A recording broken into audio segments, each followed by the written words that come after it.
আসসালামু আলাইকুম ভিউয়ার্স। আজ আমি বানাবো ছোট বড় সকলের পছন্দের চিকেন ফ্রাই রেসিপি। তার জন্য মুরগির বুকের মাংস এক পিস পাতলা স্লাইস করে কেটে নিচ্ছি।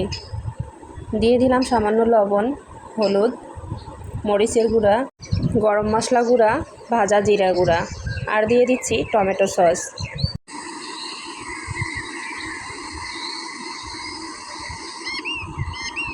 দিয়ে দিচ্ছি সামান্য একটু আদা বাটা, রসুন বাটা, একটি ডিম দিয়ে সমস্ত উপকরণ মাংসের সাথে সুন্দর করে মেখে নিতে হবে।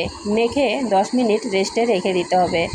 এখন 1 কাপ নিয়ে নিচ্ছি ময়দা, হাফ কাপ চালের গুঁড়া, একটি ম্যাজিক মশলা আর দিয়ে দিলাম সামান্য লবণ, মরিচের গুঁড়া। এখন সমস্ত শুকনো উপকরণগুলো হাত দিয়ে মেখে নিতে হবে। মাখানো হয়ে গেলে এবারে মাংসগুলো ময়দার মধ্যে ভালো করে কোট করে নিতে হবে। একবার ময়দার মধ্যে কোট করে নিয়ে পানিতে চুবিয়ে আবারও ময়দার সাথে কোট করে নিতে হবে। এতে করে মাংসগুলো যখন ভাজবেন মুসমুসে এবং ক্রিস্পি হবে।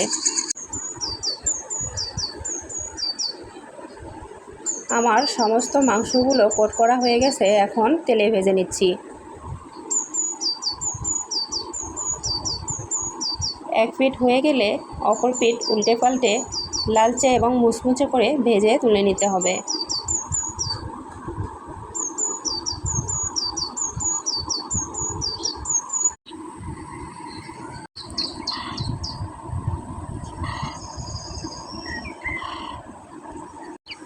দেখুন বন্ধুরা, কতটা মুচমুচে এবং জুসি হয়েছে।